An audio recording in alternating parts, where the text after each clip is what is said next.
देख लेते हैं हमारे ट्राइबल रिवॉल्ट्स का सेकंड टॉपिक जो कि है मुंडा रिबेलियन। तो पिछले वीडियो में हमने संथाल रिबेलियन के बारे में पढ़ा कि कैसे संथाल्स ने ब्रिटिशर्स के खिलाफ रिबेल किया। अब देख लेते हैं कि मुंडाज ने ब्रिटिशर्स के खिलाफ कैसे रिबेल किया। तो बेसिकली मुंडाज ट्राइब जो थे वो आज के छोटा नागपुर के रीजन में रहते थे। छोटा नागपुर झारखंड में है हमारा। एंड ये जो ट्राइब्स थे ये खुंदकट्टी सिस्टम फॉलो करते थे। खुंदकट्टी सिस्टम मतलब इस सिस्टम में basically joint ownership of land होती थी। मतलब तेरा मेरा वाला कोई सीन नहीं होता था। उस पूरे एरिया पे जिसमें मुंडास रहते थे वो पूरा एरिया सभी मुंडास का इक्वली था। सभी मुंडास का उस पर इक्वली राइट था, इक्वली ओनरशिप थी। कोई तेरा मेरा वाला सीन था कि हाँ ये तेरी ज़मीन है ये मेरी ज़मीन है, ऐसा नहीं था। लेकिन ये बदला कब? जब हमारे महान ब्रिटिशर्स, हमारे इस मुंडा रिबेलियन कहानी के विलेन ब्रिटिशर्स की एंट्री हुई एंड उन्होंने ला दिया जमींदारी सिस्टम। जमींदार्स को उन्होंने लाके बैठा दिया। अब जमींदार्स का क्या काम था? रेवेन्यू कलेक्ट करना। रेवेन्यू कैसे कलेक्ट करते? ये सभी मुंडास के नाम पे अलग अलग अपना पर्टिकुलर लैंड होगा तभी तो ये रेवेन्यू कलेक्ट करेंगे। तो ये खुंदकट्टी सिस्टम वाला जॉइंट ओनरशिप ऑफ लैंड वाला सिस्टम जमींदार के आने से उस पर असर पड़ा, खत्म हो गया। लेकिन जो मुंडास थे वो अपने आप को क्या खुंदकट्टी सिस्टम फॉलो करते थे। और ये अपने आप को किसका डिसेंडेंट बताते थे? ये अपने आप को डिसेंडेंट्स बताते थे। किसका? ओरिजिनल सेटलर्स का। ओरिजिनल सेटलर्स मतलब ये जो छोटा नागपुर रीजन में वो लोग रहते थे, ये जो मुंडा जहाँ रहते थे वो जो एरिया था, उस एरिया के जो ओरिजिनल सेटलर्स थे, मतलब वो लोग जो सबसे पहले उस लैंड पे सेटल हुए, सबसे पहले उस लैंड को अपना घर बनाया, उन लोगों का ये अपने आप को डिसेंडेंट्स बताते थे, वंशज बताते थे। अब ये सब तो ठीक था, लेकिन अब देख लेते हैं ब्रिटिशर्स के आने के बाद इनका क्या हाल हुआ। ब्रिटिशर्स जो थे, इन ब्रिटिशर्स की एंट्री के बाद हमारी जो मुंडास की जो पब्लिक थी, मुंडास ट्राइब्स थे, उनका हाल क्या हुआ। तो जैसे हमने संथाल्स में देखा था, जमींदार आए, वहाँ के जो संथाल्स थे, जो वहाँ के लोकल ट्राइब्स थे, वो टेनेंट्स बने, किराएदार बन गए। तो वैसा ही कुछ सेम जो कंडीशन था यहाँ मुंडास के साथ भी था। यहाँ पे जमींदार मनी लेंडर वगैरह लोग आ गए, मुंह उठा के बिना बुलाए मेहमान की तरह मुंह उठा कर आ गए। एंड ये क्या करने लगे? यहीं के लोगों से टैक्स वसूलने लगे। अब यहाँ के जो लोकल ट्राइब थे वो क्या बन गए? मात्र टेनेंट्स बन गए। मात्र टेनेंट्स जितनी उनकी वैल्यू रह गई, किराएदारों जैसी वैल्यू रह गई। अपने ही चीज़ों के लिए उनको टैक्स पे करना पड़ रहा था। अब बाई चांस मानो कि किसी ट्राइब ने, कोई ट्राइब टैक्स पे नहीं कर पाया, रेवेन्यू पे नहीं कर पाया, तो उस केस में ये क्या करते थे? उस टाइम में ये उन ट्राइब से वो क्या करते थे?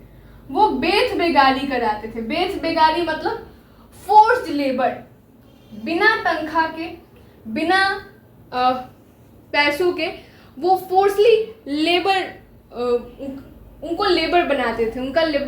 उनसे काम करवाते थे फोर्सफुली।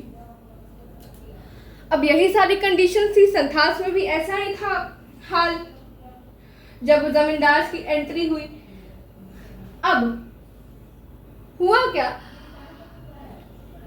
मिड 1870s में, यहाँ पे मैं 1870 नहीं बोल रही हूँ, 1870s बोल रही हूँ, ऐसा आ रहा है।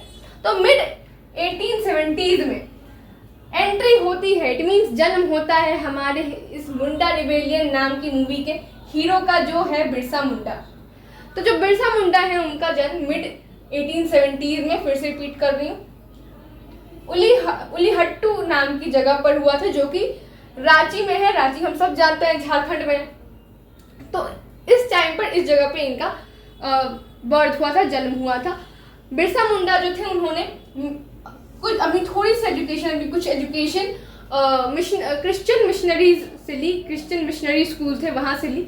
लेकिन बाद में क्या हुआ? ये वैष्णविज्म से बहुत इन्फ्लुएंस हो गए और इनको वैष्णविज्म के जो आइडियाज थे वो अच्छे लगने लगे। तो फिर वो क्या किए? वो इस रास्ते पे चल पड़े और बहुत सारे आइडियाज को इनको अच्छे लगे एंड फिर उन्होंने सोचा कि नहीं, हम जो ट्राइब्स हैं, जो मुंडास ट्राइब्स हैं, हम अपने गोल्डन पास्ट को वापस लाएंगे। गोल्डन पास्ट कहने का मतलब ये कि पहले जैसे हमारे जो एंसेस्टर्स थे वो फ्रीली अपनी लैंड पे रहते थे, उनको कोई टैक्स पे नहीं करना पड़ता था, जॉइंट ओनरशिप ऑफ लैंड वाला सिस्टम चलता था हमारे यहाँ, सारे लोग हंसी खुशी से रहते थे, अपना ऑक्यूपेशन फॉलो करते थे, कोई दिक्कत नहीं थी किसी को, सब लोग खुशी से रहते थे। वो गोल्डन पास्ट, वो पास्ट हम वापस से लाएंगे, हम फिर से अपनी होम लैंड पे वैसे ही रहेंगे, खुशी से रहेंगे। और इन्होंने क्या किया, जो भी मुंडास थे उनको लिक्विड पीने से, लिक्विड एक तरह का आप मानो तो एक तरह से बोलो तो एक ड्रिंक है, तो वो पीने से मना कर दिया। और जो विच क्राफ्ट और सोर्सरी जैसे जो चीज़ें हैं, विच क्राफ्ट हो गया, सोर्सरी मतलब हो गया ऐसे मैजिक्स जिसमें क्या हो, एविल्स का यूज़ किया जाए, एविल स्पिरिट्स जो होते हैं उनका यूज़ किया जाए। तो वैसे सोर्सरी, विच क्राफ्ट जैसी चीज़ों पर बिलीव करने से मना कर दिया, बोला कि ऐसी कोई चीज़ नहीं होती है जो किसी भी थी। अब एक चीज़ बिरसा मुंडा को समझ में आ गई थी कि अब बिरसा मुंडा को एक चीज़ समझ में आ गई कि जो ब्रिटिशर्स हैं ये लातों के भूत हैं, बातों से मानने वाले ये लोग प्राणी नहीं हैं। तो उन्होंने क्या किया, इन्होंने उनके खिलाफ रिबेल करना शुरू कर दिया। अब रिबेल कैसे किया, तो सबसे पहले तो शुरुआत तब हुई। और हाँ, एक और चीज़, बिरसा मुंडा को जो मुंडा ट्राइब्स थे वो एज ए मसीहा मानते थे। मसीहा एक तरह से आप कह दो तो एक ऐसा पर्सन जिस पे लोग ट्रस्ट करते कि हाँ ये कुछ बोल रहा है तो सही ही होगा, और ये हमें हमारी जो जैसी स्थिति है उससे हमें बचा लेगा। तो एक तरह से आप बोलो तो एक अच्छा लीडर मानते थे, मसीहा मानते थे। अब इन्होंने क्या किया, इन्होंने जो मुंडास थे उन्होंने क्या किया, मुंडास के जो लीडर्स थे, सरदार्स थे, उन्होंने एक मूवमेंट चलाया जिसमें सरदार जो थे वो उनकी हेल्प से और सारे मुंडास मिलकर उन्होंने क्या किया, एक मूवमेंट चलाया। और उस मूवमेंट का मेन एम था कि जितने भी गवर्नमेंट, ब्रिटिश गवर्नमेंट थी, मिशनरीज थे, मिशनरी स्कूल वगैरह जो हो गए, मिशनरीज, मनी लेंडर्स, लैंडलॉर्ड्स की जितनी प्रॉपर्टी थी, जमींदार वगैरह की जितनी प्रॉपर्टी थी, उसको डिस्ट्रॉय करना ताकि उनको जवाब मिल जाए, उन सारी चीज़ों को डिस्ट्रॉय करना। एंड बिरसा मुंडा को अपना हेड बनाकर एक मुंडा राज एस्टैब्लिश करना, अपना खुद का एडमिनिस्ट्रेशन एस्टैब्लिश करना। लेकिन जब ये मूवमेंट ये लोग चला रहे थे तो अनफॉर्चुनेटली बिरसा मुंडा को 1895 में अरेस्ट कर लिया गया ब्रिटिशर्स द्वारा एंड फिर इनको जेल में रखा गया। फिर इनको 1897 में इन्होंने बिरसा मुंडा को जेल से छोड़ा। एंड फिर बिरसा मुंडा ने क्या किया, ये सारे विलेजेस का टूर करने लगे। एक तरह से बोलो तो सारे विलेजेस जो थे उनका टूरिंग इन्होंने शुरू कर दिया। क्यों, ऐसे ही उनको घूमने का मन थोड़ा ना कर रहा था। इन बिरसा मुंडा को बेसिकली सपोर्ट गेन करना था लोगों का।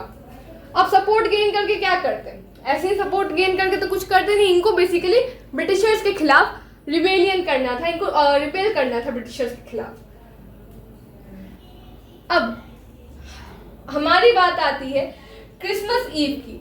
1899 की जो क्रिसमस ईव थी, उस दिन सभी मुंडास ने मिलकर एक प्लान बनाया। बोला कि हम एक काम करते हैं, हम एक मूवमेंट चलाते हैं।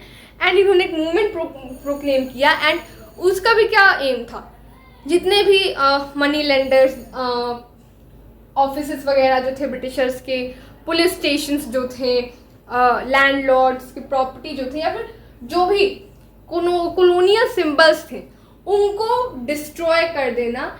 एंड फिर क्या करना, उन सबको डिस्ट्रॉय करके अपना खुद का रूल एस्टैब्लिश करना। और लेकिन इनको हमेशा से क्या चाहिए था, इन्होंने जब अपनी स्थिति देखी तो इनको सब चाहते थे कि हमारे खुद का रूल एस्टैब्लिश हो जाए। तो इन सारी चीज़ों को डिस्ट्रॉय करके अपना खुद का रूल इनको स्टैब्लिश करना था। लेकिन अनफॉर्चुनेटली बिरसा मुंडा जो मुंडास थे वो ब्रिटिशर्स से डिफीट हो गए, हार गए मुंडास। एंड फिर बिरसा मुंडा को क्या किया गया, अरेस्ट कर लिया गया और जेल में वापस से डाल दिया गया। एंड फिर जेल में ही उनकी डेथ हो गई। बट ऐसा नहीं था कि उनकी डेथ के बाद जो भी मुंडास थे वो वापस से इनका डिस्क्रिमिनेशन होने लगा, उन्होंने वापस आवाज़ नहीं उठाई। आवाज़ मैंने उठाने का बात नहीं करी, मतलब ऐसा नहीं था कि ब्रिटिशर्स वापस से मुंडास को इग्नोर करने लगे। ब्रिटिशर्स को एक बात समझ में आ गई थी, भले बिरसा मुंडा की डेथ हो गई थी, उनके लीडर की डेथ हो गई थी, लेकिन ब्रिटिशर्स को एक बात समझ में आ गई थी। संथाल वाले केस को देखा और फिर इस केस को देखा कि उनको ये बात समझ आ गई थी कि अब हमारी दाल गलने वाली नहीं है, यहाँ पर हमें ऐसा कुछ करना होगा जिससे जो मुंडाज हैं उनका जो लैंड है, उनकी जो प्रॉपर्टी है, उनके पास क्या ही प्रॉपर्टी थी, लैंड था ट्राइब्स के पास, उनका जो लैंड है कोई भी दीकू यानी आउटसाइडर ऐसे ही ना ले ले, ऐसे ही अपनी मर्जी से ना ले ले। तो इसलिए इन्होंने क्या किया, पहला तो इन्होंने छोटा नागपुर टेंडेंसी एक्ट बनाया 1908 में। एंड जो बेद बेगारी वाला सिस्टम था, ये फोर्स्ड लेबर वाला जो सिस्टम था, उसको इन्होंने बंद करा दिया, एबोलिश करा दिया।